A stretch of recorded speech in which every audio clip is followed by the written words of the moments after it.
Morning students, chapter 1 chemical reaction and equation, lecture 4. Previous lecture में हमने type of chemical reaction पढ़ लिया था students. Type of chemical reaction में हमने combination reaction, decomposition reaction, displacement reaction, double displacement reaction और redox reaction, redox में reduction और ऑक्सीडेशन रिएक्शन के बारे में पढ़ लिया था. इसके अलावा हमने एंडोथर्मिक एनर्जी फ्लो के अकॉर्डिंग एंडोथर्मिक और एक्सोथर्मिक रिएक्शन के बारे में भी हमने स्टडी कर ली थी. कौन सी किसका ऑक्सीडेशन होता है, किसका रिडक्शन होता है, किस इक्वेशन में रिडक्शन हुआ, किस में ऑक्सीडेशन हुआ, इसकी स्टडी भी हमने कर ली थी. कौन सा ऑक्सीडाइजिंग एजेंट है, कौन सा रिड्यूसिंग एजेंट है, इसके बारे में भी हमने पढ़ लिया था. आज के इस वीडियो में हम लास्ट के दो टॉपिक करोजन और रस्टिंग के बारे में पढ़ेंगे. इसके अलावा हम बैलेंस इक्वेशन को कैसे बैलेंस करते हैं उसके बारे में भी स्टडी करेंगे. First we study about corrosion. What is corrosion?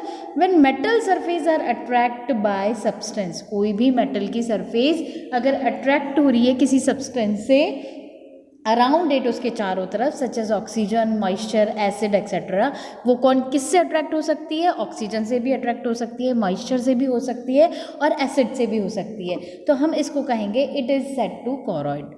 Corrode क्या बोलेंगे हम इसको? कोरोड बोलेंगे. And this process is corrosion, और इस प्रोसेस को हम बोलेंगे करोजन. कोरोजन और रस्टिंग में बहुत फ़र्क है स्टूडेंट. करोजन तो अट्रैक्ट होती है उसकी किसी भी मेटल की सरफेस ऑक्सीजन, मॉइस्चर और एसिड से क्या होती है? अट्रैक्ट होती है. और जो ये प्रोसेस चलता है उसको हम बोलते हैं कोरोजन.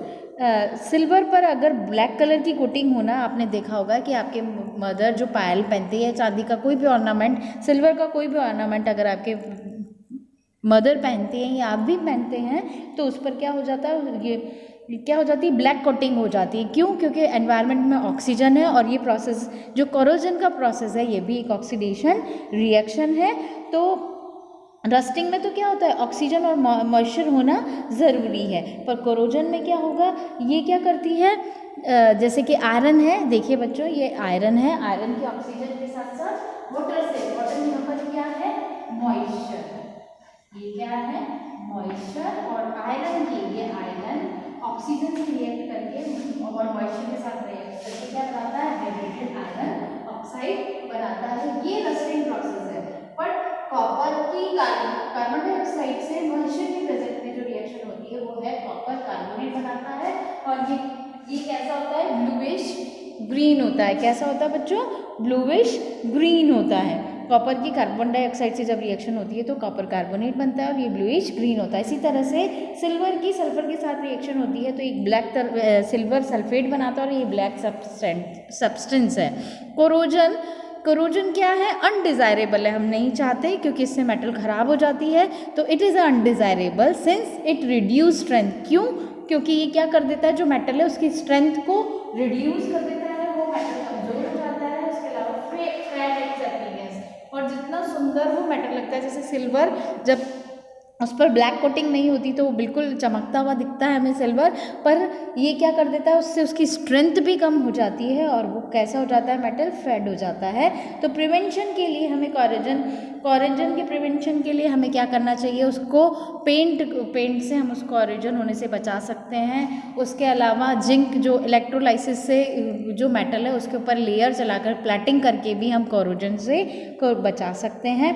उसके अलावा बच्चों कोरोजन को हम मेटल को जो हमारे जैसे पाइप होते हैं, अंडरग्राउंड जो पाइप होते हैं उसमें कुछ मेटल्स उसके साथ अटैच कर दी जाती है, जैसे कि मैग्नीशियम, आयरन के साथ मैग्नीशियम और को रख दिया जाता है. तो वो मैग्नीशियम ख़त्म हो जाती है अर्थ में, वो किसकी तरह फॉर्म में वर्क करती है? एनोड की फॉर्म में. और वो जो आयरन का मेटल है, जो पाइप है, उसके ऊपर वो अपनी कोटिंग बनाती है जिससे धीरे धीरे उसके ऊपर एक लेयर बन जाती है और अर्थ में वो ख़त्म हो जाती है. कि कौन? मैग्नीशियम. तो बच्चों इस तरह से कोरोजन से हम किसी भी मेटल को क्या कर सकते हैं? प्रोटेक्ट कर सकते हैं. उसके बाद है आपका रस्टिंग. नेक्स्ट टॉपिक है स्टूडेंट रेंसिडिटी. रेंसिडिटी क्या है? फूड का स्पॉइल होना, फूड का खराब होना क्या कहलाता है? रेंसिडिटी. रेंसिडिटी की डेफिनेशन क्या है? The state and order of food material contain fats and oil changes when they are left expose to air for a long time. जो फूड है तो फूड को अगर हम एक्सपोज कर दें एयर में, तो एयर में क्या होते हैं, जर्म्स होते हैं, बैक्टीरिया होते हैं। The state and odour of food material, वो स्टेट या आउडर यानी स्मेल से है बच्चों, कि उसकी स्मेल जो बैक्टीरिया होते हैं एयर में उसके कांटेक्ट में आकर क्या करते हैं, फैट और जो ऑयल हो जाते हैं वो चेंज हो जाते हैं और इस अजीब सी स्मेल उस फूड में आने लगती है कि फूड कैसा हो जाता है, स्पॉइल हो जाता है। तो इस प्रोसेस को बोलते हैं हम रेंसिडिटी। प्रिवेंशन कैसे कर सकते हैं हम इसका, जैसे कि प्रिवेंशन के लिए बाय एडिंग एंटीऑक्सीडेंट, ये भी एक ऑक्सीडेशन रिएक्शन है, जैसे करोजन ऑक्सीडेशन रिएक्शन थी, वैसे रेंसिडिटी भी क्या है, ऑक्सीडेशन रिएक्शन है। तो प्रिवेंट कैसे कर सकते हैं, बाय एडिंग एंटीऑक्सीडेंट, क्योंकि ऑक्सीडेशन की जब रिएक्शन होती है तो फूड कैसा हो जाता है, स्पॉइल हो जाता है। एंटीऑक्सीडेंट अगर हम इसमें डाल देंगे फूड मटेरियल में तो फूड क्या होगा, रिएक्शन नहीं करेगा किससे, एयर से, और हमारा फूड खराब नहीं होगा। तो स्टोरिंग फूड इन एयर, क्या कैसे करेंगे फूड को स्टोर करने के लिए, या तो टाइट कंटेनर लेंगे या फिर जो आपने जैसे चिप्स देखे होंगे वो फूले आपका चिप्स का पैकेट हुआ होता है, क्यों, क्योंकि उसमें नाइट्रोजन गैस भरी हुई होती है। तो नट्स और चिप्स को प्रोटेक्ट करने के लिए क्या करते हैं, नाइट्रोजन गैस उसमें फिल कर देते हैं, क्योंकि ये क्या है, लेस रिएक्टिव गैस है और ये फूड से भी कोई रिएक्शन नहीं करती। It is cause due to the oxidation, ये ऑक्सीडेशन की वजह से क्या हो जाता है, फैट्स और जो ऑयल है वो फूड मटीरियल को क्या कर देते हैं, खराब कर देते हैं। तो ये प्रोसेस कहलाता है आपका रेंसिडिटी। और नाइट्रोजन गैस यूज़ करके हम या टाइट कंटेनर यूज़ करके हम क्या कर सकते हैं, हमारे फूड को खराब होने से बचा सकते हैं। तो ये दो प्रोसेस आज हमने पढ़े, एक तो कोरोजन और एक रेंसिडिटी। कोरोजन बच्चों रस्टिंग नहीं है, रस्टिंग का प्रोसेस बिल्कुल अलग होता है। रस्ट में मॉइस्चर की ज़रूरत होती है। कोरोजन में का मतलब है कि मेटल कंटिन्यू रिड्यूस होता जाएगा। मेटल का ख़राब होना वो ऑक्सीजन एसिड या ज़रूरी नहीं मॉइस्चर से ही हो, मॉइस्चर की प्रेजेंस में रस्टिंग होती है, पर कोरोजन ऑक्सीजन और एसिड की प्रेजेंस में भी होता है। तो कुछ एग्जांपल मैंने आपको इसके दिए। उसके अलावा हम ये प्रिवेंट कैसे कर सकते हैं, रेंसिडिटी से नाइट्रोजन गैस का यूज़ करके हम इसको प्रिवेंट कर सकते हैं। अब आप देखिए balance chemical equation. Next topic है बच्चों आपका balancing and balancing chemical equation. किसी भी केमिकल इक्वेशन को कैसे बैलेंस करते हैं, या बैलेंस केमिकल इक्वेशन या अनबैलेंस केमिकल इक्वेशन किसे कहते हैं, इसके बारे में स्टडी करेंगे। तो कोई भी ये जो डाल्टन का लॉ है, law of conservation of mass, इसके अकॉर्डिंग जो मास है किसी भी केमिकल रिएक्शन में matter can not be create और डिस्ट्रॉय। किसी भी केमिकल रिएक्शन में ना तो मैटर को डिस्ट्रॉय किया जा सकता है और ना ही क्रिएट किया जा सकता है। तो बैलेंस केमिकल इक्वेशन क्या है बच्चों, a balance chemical equation is one which contain an equal number of atom of each element and both side of the equation. किसी भी केमिकल इक्वेशन में इसी इक्वेशन को ले लें, तो मैंने आपको बताया था कि ये वाला क्या है, रिएक्टेंट, और ये क्या है, प्रोडक्ट। तो किसी भी केमिकल रिएक्शन में ये जो किसी भी इक्वेशन में ये मैटर है, मैग्नीशियम में या HCl है, इसमें रिएक्शन के बाद ना तो हम इसको क्रिएट कर सकते हैं और ना ही डिस्ट्रॉय कर सकते हैं। बैलेंस केमिकल इक्वेशन का मतलब है जितने एलिमेंट इधर है, जितना अमाउंट इधर है, उतना ही इधर भी होगा। जैसे मैग्नीशियम अगर इधर 1 है तो इधर ही मैग्नीशियम 1 होगा। मॉलिक्यूल्स को चेंज नहीं करेंगे हम, इसके आगे यहाँ पर ही इसको नंबर देकर बैलेंस करेंगे।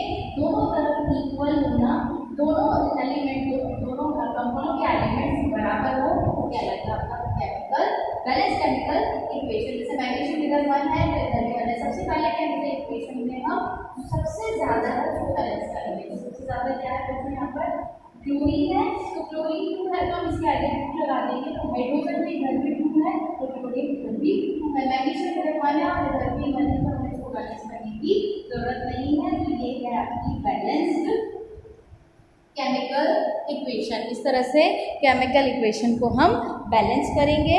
जैसे कि कोई भी रिएक्शन, जैसे जिंक की हमने H2SO4 से रिएक्शन कराई तो जिंक सल्फेट बना, तो दोनों तरफ नंबर देख लेंगे। जैसे कि एक और देखिए, जिंक प्लस H2SO4, तो क्या बनेगा, ZnSO4 plus hydrogen, H2 gas निकलेगी, लिबरेट होगी।